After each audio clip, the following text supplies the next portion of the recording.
سورہ ہود اور سورہ یوسف کا کچھ حصہ ہے۔ یاد رہے کہ سورہ ہود قرآن مجید کی ان سورتوں میں سے ایک سورت ہے جن کے متعلق جب ابو بکر صدیق رضی اللہ تعالی عنہ نے استفسار کیا پیارے پیغمبر محمد الرسول اللہ صلی اللہ علیہ وآلہ وسلم سے، یہ کہہ کر کہ لقد شبت یا رسول اللہ، اے اللہ کے رسول علیہ الصلاۃ والسلام آپ بوڑھے ہو گئے۔ ما شیبک یا رسول اللہ، اے اللہ کے رسول آپ کو کس چیز نے بوڑھا کر دیا؟ تو جامع ترمذی میں یہ الفاظ موجود ہیں کہ آپ نے فرمایا شیبتنی ہود والواقعۃ والمرسلات وعما یتساءلون واذا الشمس کورت، کہ مجھے بوڑھا کر دیا ہے سورہ ہود نے اور سورہ واقعہ نے اور سورہ مرسلات نے اور سورہ نبا نے اور سورہ تکویر نے، کہ ان سورتوں نے مجھ محمد صلی اللہ علیہ وآلہ وسلم کو بوڑھا کر دیا ہے۔ کیا ہے ایسا ان سورتوں میں کہ جنہیں پڑھ کر پیارے پیغمبر محمد الرسول اللہ صلی اللہ علیہ وآلہ وسلم اپنے متعلق یہ فرما رہے کہ میں بوڑھا ہو گیا؟ ان سورتوں میں خصوصاً جو سورہ ہود ہے، 8 مختلف پیغمبر اور ان کی قوموں کا اللہ رب العزت نے اس میں ذکر فرمایا ہے، ان کا قصہ ذکر کیا ہے کہ وہ اپنی قوموں کے پاس گئے، اللہ کا پیغام پہنچایا، آگے سے قوموں نے کیسے رسپونڈ کیا، ماننے والوں کے ساتھ اللہ رب العزت نے عزتوں اور رفتوں کا کیسا سلوک کیا، اور نہ ماننے والوں کو کس طرح اللہ رب العزت کے عذابات کی بھیڑ چڑھا دیا گیا۔ آغاز میں ہی یہ حکم دیا گیا کہ تم اللہ تبارک و تعالیٰ سے استغفار کرو، اور استغفار کے فوائد اور منافع ذکر کیے گئے۔ استغفروا ربکم، تم اپنے رب سے بخشش طلب کرو، اپنے گناہوں پر پردہ اللہ تعالیٰ سے چاہو، تو وہ تمہیں تمہاری قوت سے قوت کی طرف، یعنی دنیاوی طور پہ وہ تمہیں طاقتور کرے گا اور تمہیں مالا مال، یمتعکم متاعا حسنا، کہ تمہیں متاع حسن اچھا فائدہ دے گا استغفار کے نتیجے میں۔ وَيَزِدْكُمْ قُوَّةً إِلَىٰ قُوَّتِكُمْ، اور وہ تمہاری قوت میں ہی تمہیں بڑھائے گا۔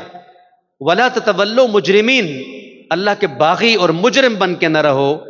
یہ وہ بیانیہ ہے جو اس سورت کے آغاز میں رب العزت نے ذکر فرمایا ہے، اور اس کے بعد فرمایا کہ زمین پر کوئی بھی چلنے والا چوپایا ایسا نہیں ہے مگر اس کا رزق اللہ کے ذمے ہے، وہ اس کے قرار کی جگہ کو بھی اور اس کے الوداع ہونے کی جگہ کو بھی جانتا ہے۔ یعنی پہلے ہم عالم ارواح میں تھے، پھر ہم دنیا میں آ گئے، اب عالم ارواح ہماری الوداع ہونے کی جگہ تھی اور دنیا ہماری قرار کی جگہ ہے، پھر یہاں سے بھی ہمیں الوداع ہونا ہے، تو آخرت جو ہے وہ قرار کی جگہ ہوگی اور یہ وداع ہونے کی، رخصت ہونے کی جگہ ہوگی۔ تو اللہ تبارک و تعالیٰ تمہارے ٹھہرنے کی جگہ کو بھی جانتا ہے اور تمہارے الوداع ہونے کی جگہ کو بھی جانتا ہے۔ کل فی کتاب مبین، یہ سب کا سب اللہ تبارک و تعالیٰ کے ہاں ایک ایسی کتاب میں جو کہ وضاحت کرنے والی ہے لکھا ہوا ہے۔ پھر پہلا قصہ سیدنا نوح علیہ الصلاۃ والسلام کا اللہ رب العزت نے ذکر فرمایا ہے کہ ہم نے انہیں ان کی قوم کی طرف بھیجا اور انہوں نے جا کے وہ آفاقی پیغام توحید کا، قال یا قوم اعبدوا اللہ ما لکم من الہ غیرہ، اے میری قوم اللہ کی عبادت کرو، تمہارے لیے اس کے سوا کوئی معبود برحق نہیں ہے۔ مگر قوم نے، جبکہ اللہ کے نبی جناب نوح علیہ السلام نے 950 برس تبلیغ کی، اور قرآن مجید میں ایک سورہ ہے سورہ نوح کے نام سے، اس میں تو یہاں تک تفصیل ہے کہ اللہ جب میں انہیں بلاتا ہوں کہ تو انہیں بخشے، جعلوا اصابعهم فی آذانہم واستغشوا ثیابہم واسروا واستکبروا استکبارا، تو میری دعوت کے اگینسٹ یہ اپنی انگلیاں اپنے کانوں میں لے لیتے ہیں، اوپر گھونگھٹ اوڑھ لیتے ہیں، کپڑے اوڑھ لیتے ہیں، اور یہ تکبر پر، حق کو ٹھکرانے پر اور مجھے جھٹلانے پر اصرار کرتے ہیں۔ اللہ رب العزت نے جب اللہ کے نبی نے حجت تمام کر لی تو فرمایا کہ وَاصْنَعِ الْفُلْكَ بِأَعْيُنِنَا وَوَحْيِنَا، آپ ہماری وحی کے مطابق اور ہماری آنکھوں کے سامنے ایک کشتی تیار کیجئے. قل نحمل فیہا من کل زوجین اثنین. پھر ہم نے کہا کہ اے نوح اس کشتی میں ہر چیز کا ایک ایک جوڑا آپ سوار کر لیجئے. جن نسلوں کو اللہ نے بقا بخشنی تھی طوفان نوح کے بعد، ان کا جوڑا جوڑا کشتی پر سوار کرا لیا گیا. اور جناب نوح علیہ الصلوۃ والسلام کا بیٹا حضرت نوح ان سے بھی کہنے لگے یا بنی ارکب معنا ولا تکن مع الکافرین، اے بیٹا ہمارے ساتھ کشتی پہ سوار ہو جائیے اور کافروں میں سے نہ ہو جائیے. وہ کہنے لگا سآوی الی جبل یعصمنی من الماء، جب پانی آئے گا تو میں اس پہاڑ پہ چڑھ جاؤں گا، تو یہ پہاڑ مجھے پانی کی سرکشی اور طغیانی سے اور اس میں ڈوبنے سے بچا لے گا. حضرت نوح فرمانے لگے لا عاصم اليوم من امر اللہ، آج اللہ رب العزت کے عذاب سے اور طوفان سے کوئی کسی کو بچانے والا نہیں ہے، الا من رحم، مگر جس پہ اللہ رحم کرے. اگر اللہ کی رحمت کسی کے مقدر میں نہیں ہے تو وہ اس طوفان سے بچنے والا نہیں ہے. چنانچہ باپ اور بیٹے کی کنورسیشن، ڈائلاگ، مکالمہ، بات چیت جاری ہے. اسی اسنا وحال بینہم الموج فکان من المغرقین، ایک طوفانی لہر آئی پانی کی، وہ بیٹے کو بہا کے لے گئی باپ کی نظروں کے سامنے. حضرت نوح اللہ سے کہنے لگے یا اللہ تیرا یہ وعدہ تھا کہ تو میرے اہل کو بچائے گا.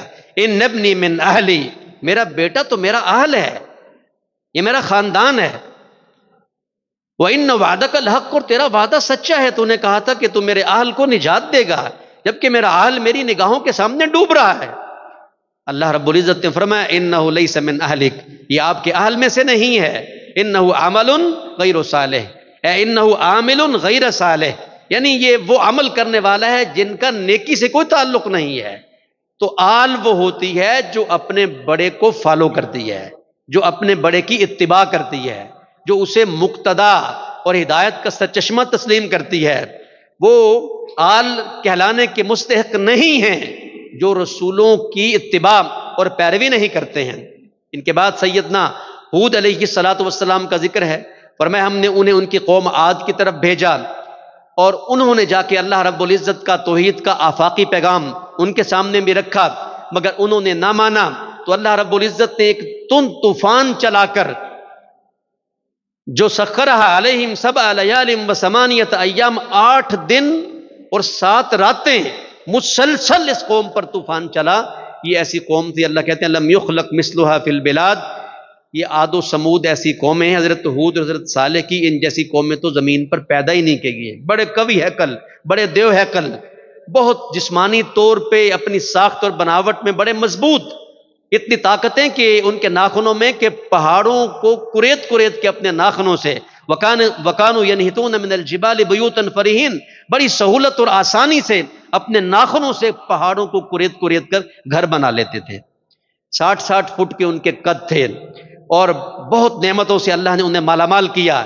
لیکن اللہ کے پیغمبروں کو ان دونوں قوموں نے، عاد و سمود نے ٹھکرایا، تو اللہ رب العزت نے تیز طوفان اور آندھی کے ساتھ قوم عاد کو ہلاک کر دیا.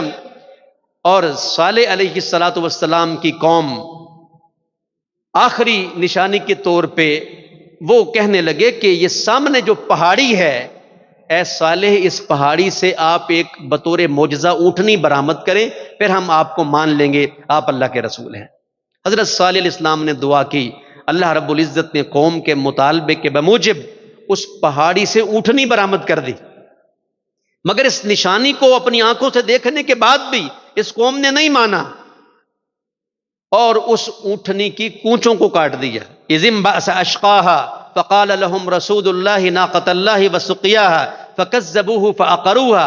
قدار بن سالف نامی وہ بدقماش اٹھا، اس نے حضرت صالح کی اونٹنی کی کونچوں کو کاٹا اور وہ چیخ مارتی ہوئی وہاں سے رخصت ہوئی. تو پھر اللہ تبارک و تعالیٰ کی طرف سے ایک ملک نے، ایک فرشتے نے چیخ ماری جس سے اس قوم کے کلیجے پھٹ گئے اور ساتھ ہی زلزلہ آ گیا. اللہ رب العزت نے حضرت صالح اسلام کی قوم کو زلزلے میں تہہ خاک سلا دیا. اور پھر حضرت شعیب علیہ السلام کی قوم ماپ تول میں کمی کرتی تھی، لوگوں کے حقوق کا غصب کرتی تھی، راستوں میں بیٹھ کے نہبہ زنی اور ڈاکہ زنی کرتی تھی. حضرت صالح نے توحید کا بھی درس دیا اور حقوق العباد کو بھی ادا کرنے کا درس ان کو دیا، مگر انہوں نے ان دونوں موضوعات پہ جناب شعیب علیہ السلام کی دعوت اور نصیحت کو قبول نہیں کیا، جس کے نتیجے میں فَأَخَذَتْهُمُ الرَّجْفَةُ، انہیں بھی زلزلے نے پکڑ لیا، فَأَصْبَحُوا فِي دَارِهِمْ جَاثِمِينَ، پھر وہ اپنے گھروں میں اوندھے منہ گھٹنوں کے بل گرے پڑے تھے۔ فرمایا تِلْكَ بُيُوتُهُمْ خَاوِيَةٌ، یہ دیکھو ان کے گھر ہیں خالی پڑے ہوئے ہیں، لَمْ تُسْكَن مِّن بَعْدِهِمْ إِلَّا قَلِيلًا، جب یہ برباد ہوئے تو ہم نے پھر بسنے نہیں دیے ہیں، ان عذابوں کے بعد پھر یہ جگہیں آباد نہیں ہوئی ہیں، لَمْ تُسْكَن مِّن بَعْدِهِمْ إِلَّا قَلِيلًا، پھر بعد میں یہ آباد بہت کم ہوئے ہیں۔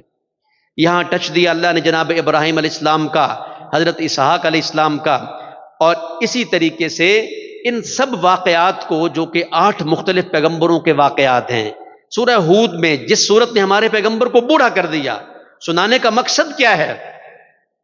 وَلَقَدْ جَاءَكَ فِي هَٰذِهِ الْحَقُّ وَمَوْعِظَةٌ، اے پیارے پیغمبر آپ کے پاس ہم نے حق پہنچا دیا ہے، اے ختم الرسول آپ کے پاس ہدایت آ گئی ہے، اور ہم نے وَذِكْرَىٰ لِلْمُؤْمِنِينَ مومنوں کو چتاونی دے دی ہے کہ دیکھو یہ 8 قومیں مری پڑی ہیں، زلزلے میں گری پڑی ہیں، ان کی چھتیں ڈھی پڑی ہیں، کوئی پانی میں ڈوبا پڑا ہے، کوئی کس طرح کی غرقابی میں پھنسا ہوا ہے، یہ اللہ کی بغاوتوں کا نتیجہ ہے۔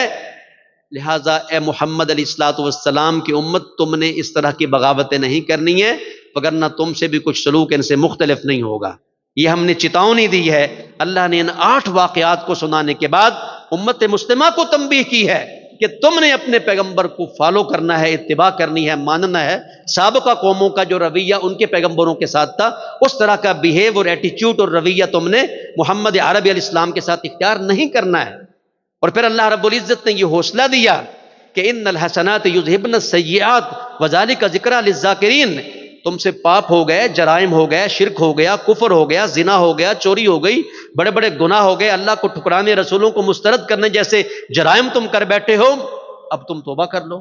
ان الحسنات یذہبن السیئات، کیونکہ اچھائیاں برائیوں کو مٹا دیتی ہیں، وذالک ذکریٰ للذاکرین، اور اس میں نصیحت پکڑنے والوں کے لیے بڑی نصیحت ہے۔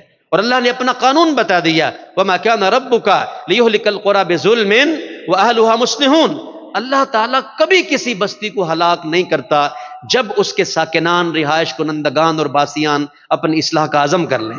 اگر آپ لوگ اپنی اصلاح کا عزم کر لیں، مشرکین مکہ کو کہا جا رہا ہے، نبی پاک کے زمانے کے لوگوں کو کہا جا رہا ہے، تو جیسے یہ 8 قومیں برباد ہوئیں، اللہ آپ کو برباد نہیں کرے گا۔ لہذا تم توبہ کرو اور اپنی اصلاح کا عزم کر لو، تو توبہ کرنے والوں کو اور اصلاح کرنے والوں کو اللہ تعالیٰ کبھی بھی عذاب نہیں دیتا ہے۔ یہ رہا سورہ ہود کے متعلق خلاصے کا بیان۔